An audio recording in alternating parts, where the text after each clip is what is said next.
خاتم الأنبياء وإمام المرسلين سيدنا ونبينا وحبيبنا وقرة أعيننا محمد وعلى آله وصحبه وسلم. اللهم فقهنا في الدين وعلمنا التأويل وألهمنا رشدنا يا رب العالمين. Alhamdulillah, in our lessons on understanding the meanings of some of the key terms of the Qur'an, we have reached lesson number 8 by the grace of Allah Mighty and Majestic. And today we are looking at a number of key terms. These being, firstly, al-afu, right, which is to overlook broadly, but it has a number of usages in the Qur'an, right? The second is tahur, right, for purity, and the purity is also used in a number of ways in the Qur'an. And the third thing is the use of dhann, of reasoning, right, of reasoning, and it has a few usages in the Qur'an. And finally, we're going to look at hikmah, wisdom, right? Wisdom. And wisdom is a very important term because guidance shows the way, and the person who has guidance has wisdom, which is why the sunnah of the Prophet ﷺ has been described as wisdom. So we'll see these. And we see these from, we're basing this on a wonderful work called on Tahsil Nadha'ir al-Qur'an, on attaining the meanings of key terms of the Qur'an by Al-Hakim al-Tirmidhi. So the first of the terms is al-afu, right, or overlooking, right? Broadly has a meaning of overlooking. And as we know, in Ramadan, for example, the Prophet ﷺ told us in general to ask for Allah's afu, for Allah's overlooking. And we say the famous Allahumma innaka afuwan, oh Allah, you are the overlooking, tuhibbul afwa, and you love to overlook, fa'fu anna, so overlook, meaning us, meaning overlook our errors. And there's a relationship between afu and afiyah, right, of, having one's errors overlooked and being in a state of wellness, afiyah. And the Prophet ﷺ said, Salullah al-afiyah, ask Allah for wellness, which is to be free of harm. And the greatest harm is one's sins and shortcomings, because they harm us spiritually and eternally. So there's a relationship between asking Allah to overlook and to be in a state of wellness. So al-afu, in the Arabic language, afu, the root meaning is al-fadl, is the extra, right? Is the extra, right? Or to do that which is, and the extra, the fadl, right, is the extra or that which is better, right? And so afu, which is to overlook, is to act in a manner that is better, that is more noble. When we say Allah, we ask you for your afu, is to overlook, meaning act with us in the better way, right? But the fadl is that which is done to you not because you needed to, right? There's to give someone what is due to them, right? That is their haqq. And then giving above and beyond what is due is fadl, right? When punishment is due upon someone and you don't punish, you dealt with them with extra, because you could have taken them to task for it, but you don't. That extra that you didn't take them to account for is fadl. Is afu, you overlooked because you didn't take from them what you could have, right? So in that sense, afu, to overlook, is from to let go. It has a sense of extra or to let go. That's why if you let your beard grow, what is it called? إعفاء اللحية. To let your beard grow. To have afu on your lihya. To give it extra length. إعفاء اللحية, or say عفى لحيته. Right? Or أعفى لحيته. He let his beard grow extra. And so afu has the idea of extra. So one of the usages of afu then is simple, is to deal with that which is extra, right? Or to not take the task for that extra amount, right?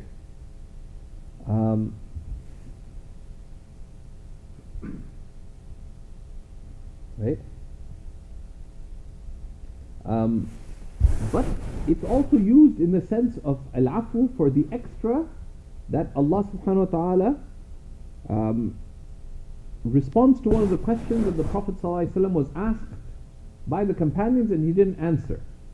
That how should they spend on their families, right? Or what should they spend in general? يَسْأَلُونَكَ مَاذَا يُنْفِقُونَ. They ask you, what should they spend? Allah subhanahu wa ta'ala says, قُلِ الْعَفُوِ. They spend from the extra.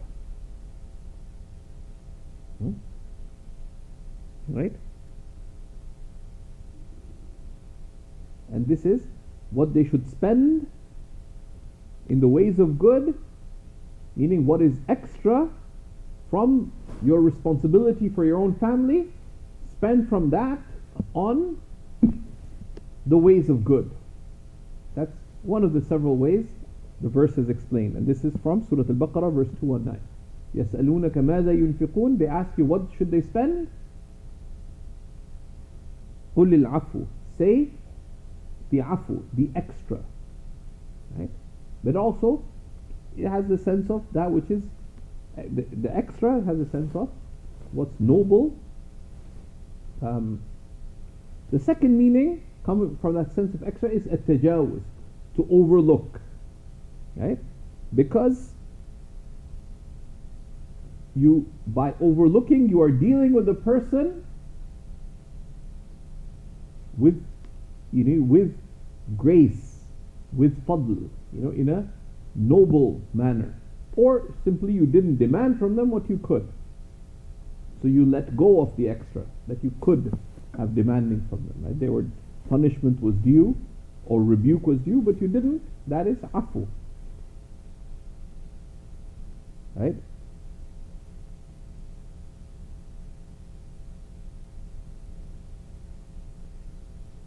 So we see this come up in the Qur'an. It's also, of course, one of the names of Allah, Al-Afu, right? The overlooking. It also has a sense of the noble, right? The noble. The one who overlooks, right? The one who overlooks, but also who gives beyond measure and demands less than what he could rightly demand as their Lord. Because if the creation gave everything they had, Allah would deserve more than that. Right? Which is why when the verses were revealed, اتقوا الله حق تقاته. Have taqwa of Allah as He deserves. The Sahaba thought about the implications of that, and they came to the Prophet and said, sallallahu alaihi wasallam, and said, Ya Rasulullah, we cannot do this. اتقوا الله حق تقاته. Have taqwa of Allah with the taqwa that He rightly deserves. The Prophet ﷺ rebuked them. That would you say to me, as those before you said to their Prophet, that we hear and we disobey? And he was correcting them rightfully when the verses were revealed. فَاتَّقُوا اللَّهَ مَا اسْتَطَعْتُمْ. Be mindful of Allah as best you're able. And that was one of the greatest reliefs for the Sahaba. And of course, the Prophet ﷺ commanded, خُذِ الْعَفْوَ. Right? And that's been interpreted, وَأْمُرْ بِالْعُرْفِ وَأَعْرِضْ عَنِ الْجَاهِلِينَ. Right? Right? So some interpret that literally take their excess wealth, but the more common interpretation of that is, because the context of conduct rather than legislation, خُذِ الْعَفْوِ, be overlooking, وَأْمُرْ بِالْعُرْفِ, and command to good, وَأَعْرِضْ عَنِ الْجَاهِلِينَ, and turn away from the ignorant or the foolish, right? And that's one of the most comprehensive ayahs on akhlaq. And what's husn al-khuluq? خُذِ الْعَفْوِ, be overlooking, وَأْمُرْ بِالْعُرْفِ, and command or call to all that is good, all that is praiseworthy, yourself before others, وَأَعْرِضْ عَنِ الْجَاهِلِينَ, and turn away from the ignorant, those who act contrary to what is good and what is wisdom. That's the first term, right? And it's a great virtue, al-afu. And we seek Allah's afu. The second term we look at today is at-tahur, or purity.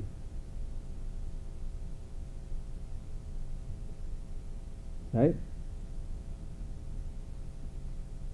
Right? And tahur, right? This form, right? Tahur, is the fa'ul pattern, right? Tahara or tahura is to be pure, but tahur is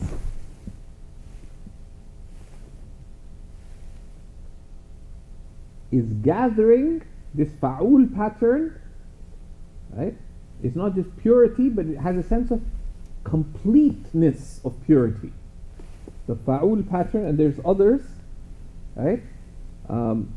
Patterns like this. It has a sense of gathering that which was separate, right?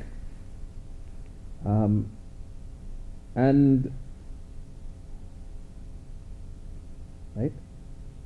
he has a fascinating discussion about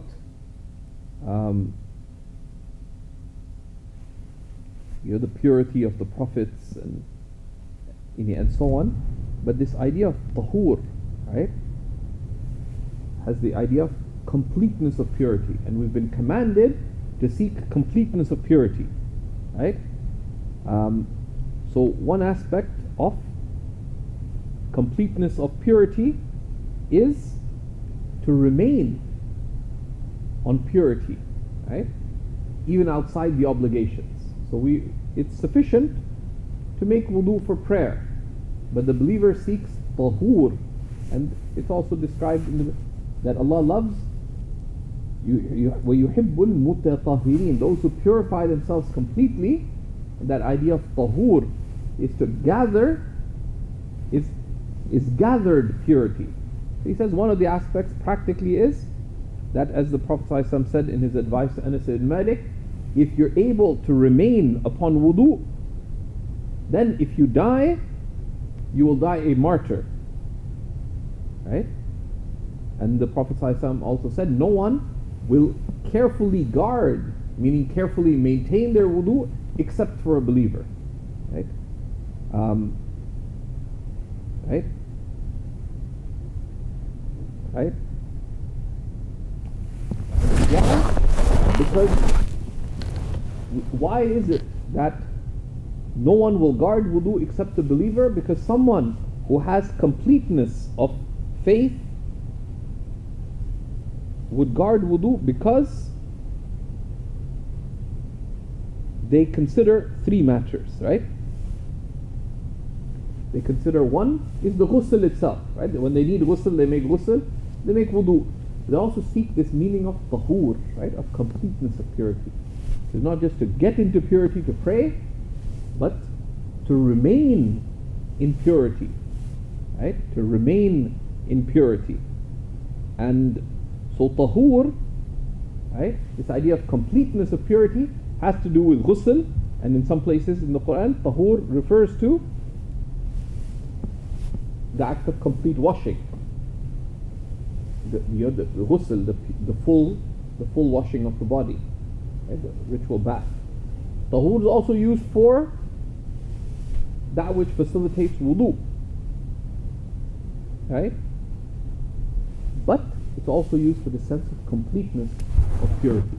Both completeness of outward purity by remaining in purity and doing the wudu fully, but also completeness, of course, of inward purity, that you purify yourself completely outwardly, but also inwardly by the purification from sin. Right? And that's from the idea of the fa'ul pattern having the sense of encompassingness. Then the next word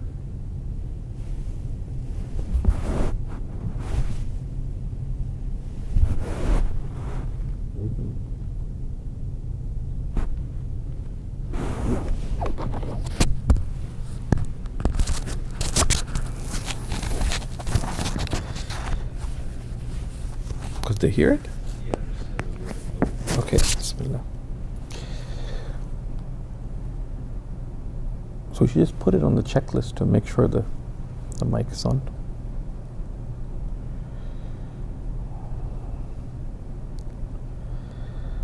So the next opinion is, the next term is dhann,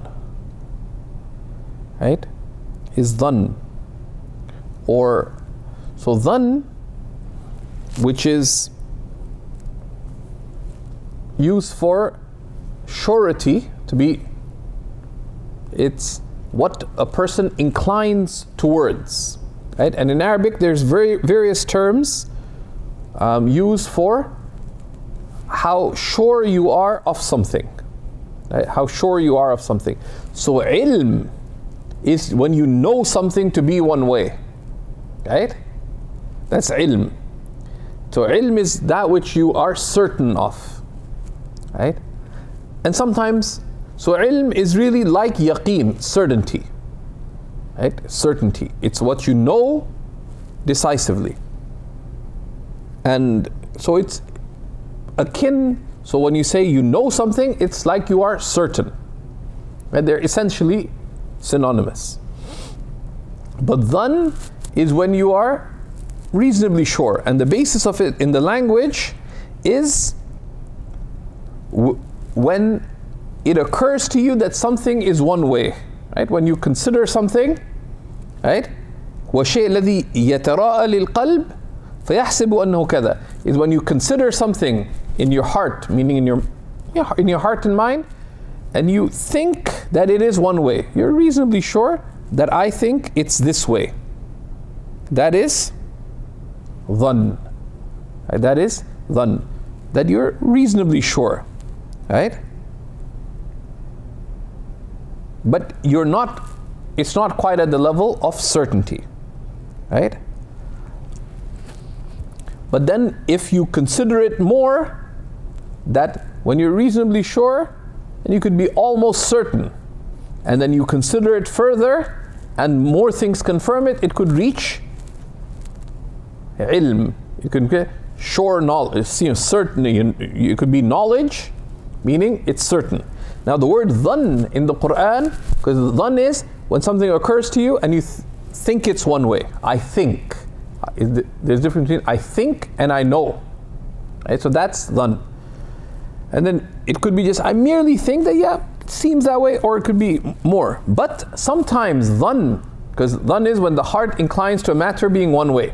Sometimes dhann is used in the Qur'an with the meaning of ilm, that being thinking something is that you know it, right? And there's examples of that, right?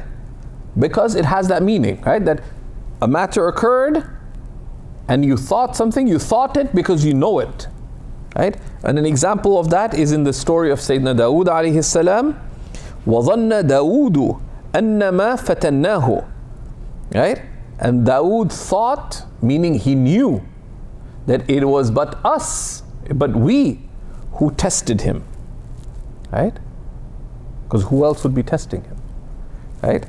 And you can find that in Surah Sad, verse 24. Right? And sometimes dhann is used just for the meaning of to think a matter is one way. Right? To think a matter is one way. Sometimes it's to think something wrongly. It could actually refer to wahm, to be deluded. Right? Right? That he thought that we would not have power over him. Right? So it uses the term dhanna, but it's actually, because thinking is usually used, like in English, he thinks that this is the case, but sometimes it's actually deluded. It's wrong thinking.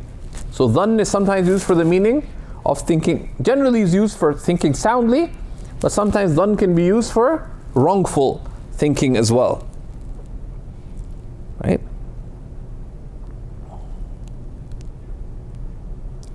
And in Surah Yusuf, for example, it's used in, with the meaning of the one who has ill aspersions about another. Dhann, right? Dhanna saw, to imagine ill about another, right? Because you think about another. What do people sometimes think about another? Ill thoughts. So dhann, and that's from that you have the idea of su'u dhann, having an ill opinion, that you thought about something and the heart inclined in a certain way. And frequently people have think ill about others. Right? This is why the Prophet said, Iyyakum wa-dhann, beware of dhann. It's not beware of thinking. It's not beware of what the fuqaha refer to as reasonable surety, but it's beware of ill opinions of another. Right? Because dhann is when you think about a matter and you affirm something about it without certainty. Right? Sometimes just used for, you think something about something and you're certain. Sometimes it's used for, dhann is used for ill opinion, because you considered a person, and what did you consider about them? The negative, right? Inna ba'da dhanni ithm. Truly much ill opinion, al-dhann, but this is much thinking, meaning ill thought about, meaning about other people, is sinful. Right? Is when you think bad things of them without sufficient justification, without sufficient justified, justifiable reason. So that's dhann. And in general, there are times when surety is called for, and some other times when we are called to have judgment. Right? That when you can't be sure, you exercise your judgment when it's called for. But there are judgments to leave. As is clear from Surah Al-Hujurat and elsewhere. Judgments about people, for example, that is the kind of thinking that you're not called upon to do, because you are not their judge. Lasta alayhim bimusaytir. You're not there to control them. So people say, what do you have to say about such and such? I have nothing to say about it. Do you have to have an opinion about anyone and everything? No. So this is a very rich term. These are just some of the shades of meaning. So you see how the same term can be referred to, though it generally has the meaning of thinking or having an opinion or something, or having reason to affirm something. It can also be used for certainty. Dhann. Sometimes it is, that's what you suppose to be true, correctly. Sometimes can be used for that which is false supposition. Can also be used for ill opinion, when you think things about others. And that thinking about others is very interesting. Allah subhanahu wa ta'ala in Surah Al-Hujurat refers to it, Inna ba'd adhan. Truly some thinking of others is sinful. Right? And it's not any thinking of others, it's ill thinking. Right? But it's used in that way in Surah Al-Hujurat. Why? Because people are more likely to think ill thoughts of others when tested than they are to think good thoughts of others. Right? Whereas the reality is, as one of the Mashayikh mentions, that Shaykh Mahmoud Ashraf, that حسن الظن لا يحتاج إلى دليل. Having a good opinion of other does not require proof. Very often we worry, people work that, okay, everyone there is questionable unless I'm sure that they're not. No. The basis of the believer is we think good of everybody, but we act with caution. Right? You think good of people, but you act with caution.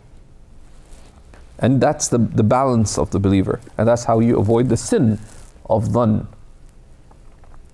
The last word we're going to look at today is hikmah, wisdom. It's one of the richest terms for intelligence, right? And of knowledge. They say, al-hikmah kamalul aql, right? Wisdom is the perfection of intellect, right? But hikmah is related to knowledge. How? Knowledge is ma'rifatul ashya ala ma hiya alayhi. Knowledge is to recognize things as they are. Right? But knowledge itself is a surface level concept. What is this? This is a stand. What is this? This is a pencil. That is to know. A is B. You affirm, you have sound affirmations. That's knowledge. Al-Hakim al-Tirmidhi says, but wisdom is al-hikmah batinul ilm. Knowledge, wisdom is the inward of knowledge. Right? Is the inward of knowledge. Is meaning that it's not just to see the surface of reality of things, but to know their inward reality. How, not just what it is, but how is it that way and why is it that way? Right? And that's the nature of knowledge of religion as well. Ilmuddin. There's an outward to the knowledge of religion, right, which is to know the command of Allah. And that's for the scholars of the outward. Right, the scholars of fiqh, of the scholars of Islamic beliefs and fiqh, this is what we must believe, this is what we must do. It relates to what, and it relates to how, outwardly. But there is an inward knowledge of the command of Allah. That's for the scholars of the hearts. That's not just what you do and how you do it outwardly, but why you do it inwardly and how you do it inwardly. With sincerity and presence of heart with Allah subhanahu wa ta'ala.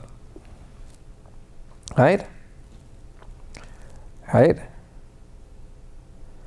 And right?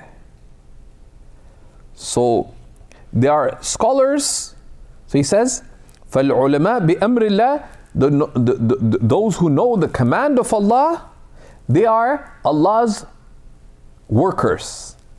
Right? He refers to them as Allah's workers. They're the ummalullah. They're acting on behalf of Allah. Right? But the scholars who know Allah and have knowledge of the heart, and they understand Allah's wisdom in His creation. Right? Al-ulama billah wa bitadbirillah. The scholars who just don't know things, but they know the how things are this way, why things are this way. Now that's what wisdom is. They are quwadullah. They're the guides of Allah in His creation. Because the scholar who knows, okay, this is what you believe, can tell you what you believe. The scholars who know what the rulings are can tell you, okay, this is how you pray, this is how you fast. but the scholars have insight, may Allah connect us with them, they can help you direct your actions and your life towards Allah subhanahu wa ta'ala. Right? He says, يَقُودُونَ الْعَسَاكِرَ إِلَى اللَّهِ تَعَالَى. They guide the armies of the believers to Allah subhanahu wa ta'ala, to His closeness and love and eternal advantage. Right? In their grasp, due to this understanding, is the attainment of closeness to Allah subhanahu wa ta'ala. So in this sense, they are ulul amr. They're the people who have authority, because they have spiritual authority. Right? And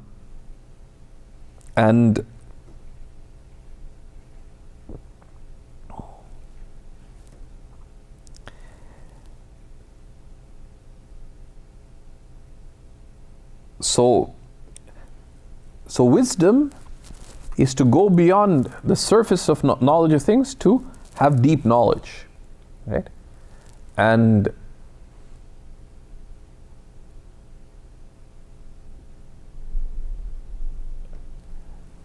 deep knowledge of the thing itself and awareness of its consequences, right?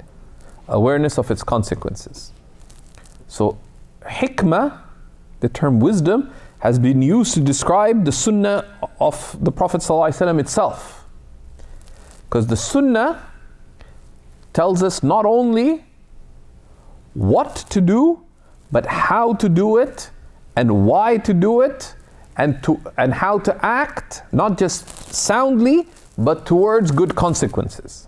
Right? So all the meanings of wisdom, which is not just to know what something is, but how it is and why it is and its consequences, all those meanings are found in the sunnah. That's why Allah subhanahu wa ta'ala tells us that وَيُعَلِّمُهُمُ الْكِتَابَ وَالْحِكْمَةِ, about the roles of the Prophet sallallahu alaihi wasallam from Surah Ali Imran verse 164, and He teaches them the book and the wisdom. What is the wisdom? It is the sunnah, in this sense, right? That it's deep knowledge, right? It's inward knowledge. It's knowledge of consequence. And that's why there's 4 broad usages of hikmah in the Qur'an. One is that hikmah is fiqh, is deep understanding, right? Why? Because fiqh is this sense of deep understanding, because they have awareness, right? Awareness of how matters relate back to Allah subhanahu wa ta'ala. That is fiqh. That hikmah is used in the Qur'an with the meaning of fiqh, deep understanding, because true deep understanding is to understand how things relate back to Allah subhanahu wa ta'ala. Right? Hikmah is also used sometimes synonymously with ilm, because with knowledge, because wisdom is knowledge deepened and widened, right? Right? And it's that knowledge that we're talking about. It's knowledge not just of, for example, how you pray outwardly, but also how your heart should be in your prayer, and why you pray, and and what is the consequence of the prayer. Inna salata tanha anil fahsha'i wal munkar. Prayer prevents one from nudity and wrong. What do you do in the prayer that's preventing you from nudity and wrong? But that's wisdom, right? This is from the consequences of prayer. A third meaning of hikmah in the Qur'an is prophethood itself, right? Is prophethood itself, right? An example of that is in Surah An-Nisa, verse 54. Allah subhanahu wa ta'ala says, Attaining al-Ibrahim al-Kitaba wal-Hikmah. We granted the folk of Ibrahim the book and the wisdom. The wisdom referring to prophethood. Because prophethood came prophets didn't just come to give people knowledge. This is this and that is that. But rather came to show not just what things are, but how are they this way? Why are they this way? And to know the consequences of things. Not just temporally, but eternally as well. Right? And hikmah has also been used in the Qur'an with the meaning of judgment. Because right judgment arises from seeing things not just superficially, but in depth and being cognizant of consequences. Right? And one of the examples of that is from Surah Sad, وَآتَيْنَاهُ الْحِكْمَةَ وَفَصْلَ الْخِطَابِ. We granted him wisdom and decisive speech. And many of the Mufassirin explain that to be, we granted him judgment between people. Right? So these are some of the meanings of hikmah. Right? And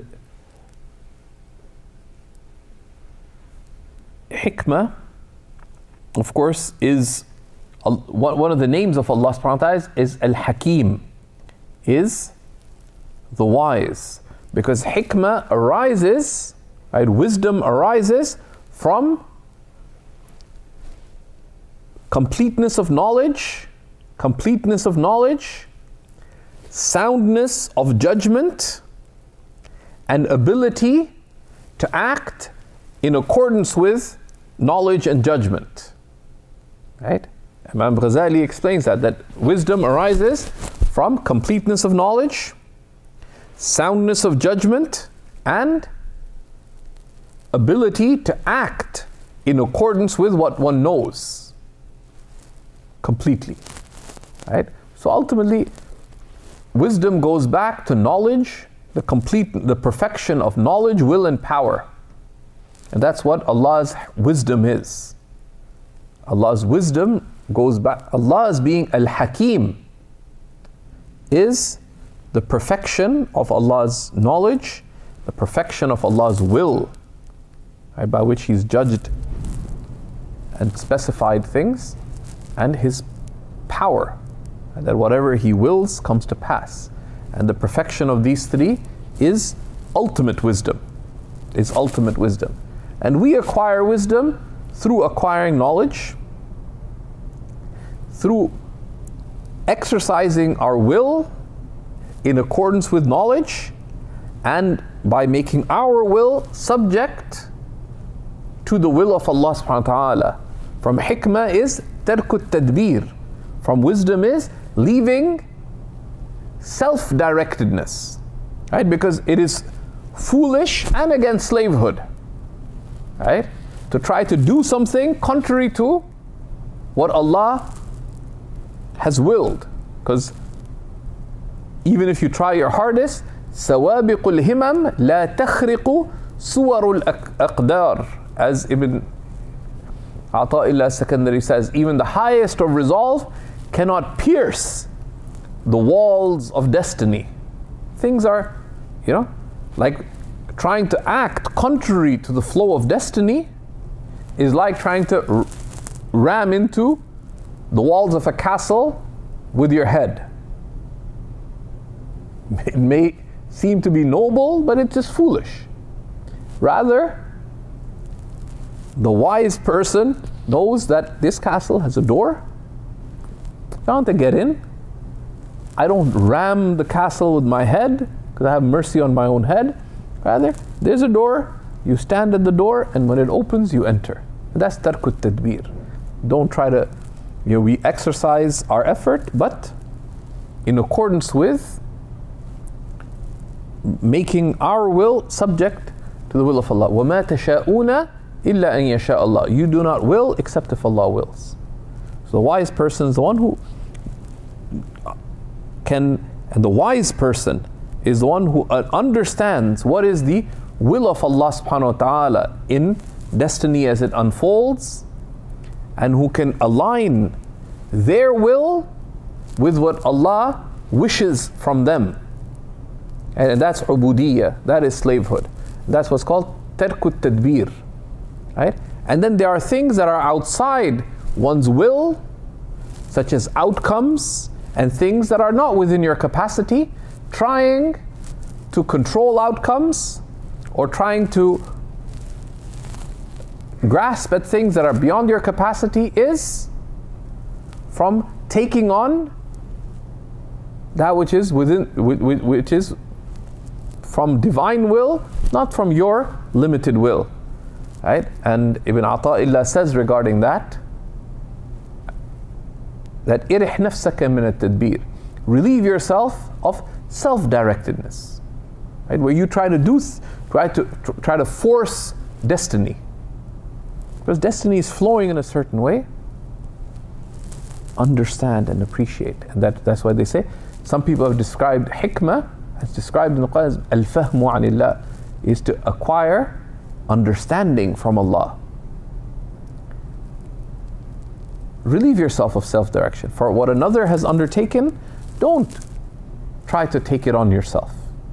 Rather, if one connects with the Qur'an by both reciting but also reflection, and connects with the remembrance of Allah, not just by reciting but by reflecting on the meanings of what one is reciting, then one realizes that لا يؤمن أحدكم حتى يكون هواه تبعا لما جئت به. None of you truly believes until their own whim accords with what I have come with, as the Prophet ﷺ has said. So these are a few of the meanings of wisdom. Next session will begin with one of the most comprehensive words for good, which is al-ma'ruf, right? Right? The ma'ruf, the comprehensive good, right? And the ma'ruf in the Qur'an has come, the comprehensive good, or all that is good, has come with multiple usages. So we'll look at that next. وصلى الله وسلم وبارك على سيدنا ونبينا محمد وعلى آله وصحبه وسلم. سبحان ربك رب العزة عما يصفون وسلام على المرسلين والحمد لله رب العالمين. وبارك الله تعالى فيكم. جي. وعليكم السلام. Uncle. This is actually kind of like a metaphysical question. What is the difference between fact and truth? Well, words can be defined in different ways. What's the difference between fact and truth? A fact, in one sense, a fact is something that is correct, that you affirm something that it actually is. If I said you're the Queen of Poland, that's factually incorrect, because you're not, right? So a fact is a sort of a small t truth, right? That it's something that's correct, right? But a fact could have significance or could not have significance, right? That, an octopus has 8 legs or whatever they're called. It's a fact. And it's true in the small t sense, but truth, right? In one sense, there's plain truth, in the sense that truth is when you affirm something, right? A is B, you say A is B, and it is in fact B. Then we can say it's true, but small t true. But truth, like we can say capital T truth, truth that matters is that which has significance with respect to the one who's affirming it or the one it's affirmed to, right? So the fact that God exists is not it is a fact, but it is a capital T truth, because when we affirm that has consequences for the one who says it or the one it's said to. If we right? And that consequence can be of this world, right? That we say, let's say some young, handsome man named Hamza decides to forego jackets this winter. So you go to him and says, my little brother, I advise you to wear a jacket. This is Canada. I mean, that's a fact, but it's also true. Why? Because what you're saying has consequence in his life. Because if he doesn't wear a jacket long enough, when it gets to minus something, he may well get sick. Has worldly consequences. And there's higher truths. Your truths are higher insofar as they have greater consequence. Okay? To the ultimate truths of the hereafter. Okay? And belief in Allah and His attributes and His prophets and His books, and the things that truly matter. But so that's a thinking person's question, sir. So don't go outside without a jacket. جزاكم الله خير. وبارك الله تعالى فيكم والسلام عليكم.